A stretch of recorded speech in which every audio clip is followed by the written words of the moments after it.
గత ప్రభుత్వంలో ఏంటంటే ఈ అభివృద్ధి వదిలేసి అంటే రోడ్లు కానీ మిగతా ఏమైనా సరే అభివృద్ధి వదిలేసి ఉన్న ఆస్తులతో తనఖా పెట్టి ఓన్లీ పథకాలకే డబ్బులు వేయడం జరిగింది. అదే అమ్మఒడి కావచ్చు, ఆటో వాళ్ళకి కానీ ఎవరన్నా ఏదైనా వృత్తుల వారికి కానీ ప్రతి ఒక్కరికి వాళ్ళ డబ్బులు అలవాటు చేసి డబ్బులు చేయడం సరిపోతుంది. అంటే కూటమి ప్రభుత్వం వచ్చాక ఏదైతే ఉందో వాళ్ళ వైసీపీ ప్రభుత్వం చేసిన అప్పులు సరి చేసుకుంటూ పక్కన రోడ్లు వేశారు, ఇంకా పోర్టు అభివృద్ధి చేస్తున్నారు, రాజధాని అది నిర్మాణాన్ని శంకుస్థాపన చేశారు అని చేసుకుంటూ వస్తారు. ఒకటి స్టెప్ బై స్టెప్గా వాళ్ళు అదే ఆలోచించుకుంటూ చేసుకుంటూ వస్తున్నారు.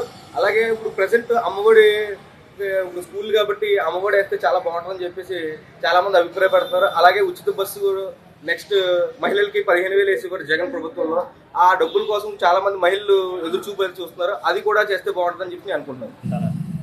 అలా అంటే ఈ 3 పట్టణాలకి ఇది గొడవ పెట్టినట్టుగా ఉంది వైసీపీ ప్రభుత్వం. ఆంధ్రప్రదేశ్ రాజధాని అంటే ఇప్పటివరకు వైసీపీ ప్రభుత్వం సున్నా, ఏ రాజధాని లేదు. వైజాగ్ అని, కర్నూలు అని, అమరావతి అని అలా 3 సార్లు చెప్పారు. కానీ ఒకదాన్ని కూడా అభివృద్ధి చేసి ఇదిగో ఈ రాజధానిలో ఇది చేస్తున్నాం అని చెప్పి ఒకటి కూడా శంకుస్థాపన చేసిన దాఖలాలు అయితే పోలేదు. ఈ కూటమి ప్రభుత్వం రాగానే అమరావతి శంకుస్థాపన చేశారు. వాళ్ళు నిర్మిస్తారని చెప్పేసి మేము ఖచ్చితంగా అనుకుంటున్నాం. 3 రాజధానుల కంటే మాకు 3 రాజధానులు అని చెప్పుకుంటే గొప్ప ఏం కాదు, కానీ ఏదన్నా ఎక్కడన్నా ఒకటే ఉంటే బాగుంటుంది. ఇప్పుడు ఒక అబ్బాయికి 3 తండ్రులు అంటే అలా ఉంటే చాలా దరిద్రంగా ఉంటుంది. అలాగే ఒక రాష్ట్రానికి ఒకే రాజధాని చాలా బాగుంటుంది. కూటమి ప్రభుత్వం కలిసి ఉంటుంది అంటే పైన అధినేత ఇద్దరు చాలా బాగున్నారు, కింద మాత్రం కొంచెం వ్యత్యాసాలు ఉన్నాయి. అంటే ఎక్కువ పదవులు జనసేనకి వస్తున్నాయి, ఒక చోట ఎక్కువ పదవులు టీడీపీకి వస్తున్నాయి. వాళ్ళ వర్గ విభేదాలు ఉన్నాయి. కానీ ఈ రెండు కూడా కలిసి ఉంటే చాలా బాగుంటుంది, కలిసి ఉండాలని కోరుకుంటున్నాం. రాష్ట్రంలో చంద్రబాబు నాయుడు గారు ముఖ్యమంత్రిగా, పవన్ కళ్యాణ్ గారు ఉప ముఖ్యమంత్రిగా ఏర్పడినటువంటి కొత్త ప్రభుత్వం పట్ల రాష్ట్ర ప్రజలు ఎన్నో ఆశలు పెట్టుకున్నారు. ప్రధానంగా సూపర్ 6 హామీలు ఇచ్చి అధికారంలోకి వచ్చారు. కానీ నేటికి సూపర్ 6కి సంబంధించినది ఏది కూడా యథావిధంగా అమలు కాలేదు. సూపర్ 6లో లేనివి అంటే పెన్షన్ 1000 రూపాయలు పెంచడము, అన్నా క్యాంటీన్లు ప్రారంభించడం అమలు చేశారు. అంతవరకు అభినందన. కానీ అసలు ఏంటంటే ప్రజలు ఆశిస్తున్నది సూపర్ 6లో ఉద్యోగాలు కల్పించాలి, ఉద్యోగం ఇవ్వకపోతే నిరుద్యోగ వృత్తి కల్పించాలి, మహిళలకి నెలవారీగా 1500 రూపాయలు వేయాలి, తల్లికి వందనం, ఈ ఉచిత బస్సు, రైతులకి సుఖీభావ, ఇలాంటి పథకాలన్నీ ఉన్నాయి.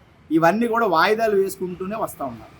మరలా ఏదైతే గతంలో చంద్రబాబు నాయుడు గారు రాజధాని చుట్టూ తిప్పితే ప్రజలందరూ కూడా నిరసన వ్యక్తం చేసి ఆ ప్రభుత్వాన్ని దించేశారో, మరలి ఇప్పుడు రాజధాని చుట్టూ రాజకీయాన్ని తిప్పే ప్రయత్నం చేస్తున్నారు.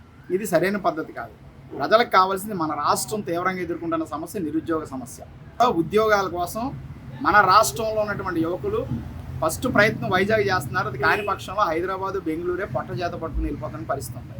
లక్షల కోట్లు పెట్టుబడులు వస్తున్నాయని, లక్షల ఉద్యోగాలు వస్తాయని ముఖ్యమంత్రి గారు అలాగే నారా లోకేష్ గారు కూడా నిరంతరం ప్రకటన ఇస్తున్నారు. కానీ ఆచరణలో అది సాధ్యం కావట్లేదు. క్లియర్ అయిపోతున్న సందర్భంగానైనా ఒకసారి వారు ఇచ్చిన హామీలు ఎంతవరకు అమలు చేసామో సమీక్ష చేసుకుని ప్రజలను కాదు, ముందు వాళ్ళ పార్టీలో క్రింది స్థాయి కార్యకర్తలను అడిగి సమాచారం తీసుకుని పాలన ముందుకెళ్తే మంచిది.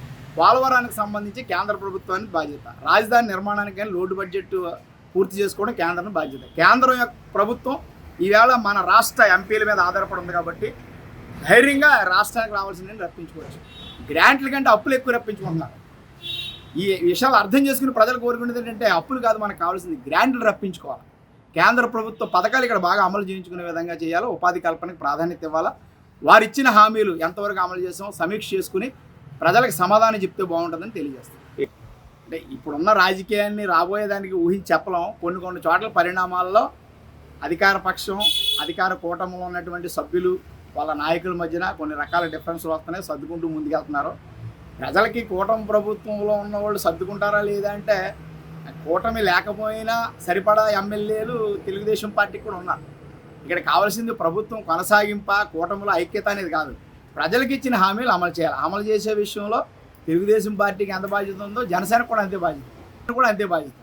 అందువల్ల ప్రజల హామీలు అమలు చేయాలా, ప్రజల ఆకాంక్షలు నెరవేర్చే విధంగా ఈ ప్రభుత్వం కృషి చేయాలని కోరుతున్నాం. ఉపాధి కల్పన ఫస్ట్. రెండోది చేస్తున్న పనులు కనీస వేతనాలు అమలు అవ్వట్లేదు రాష్ట్రంలో.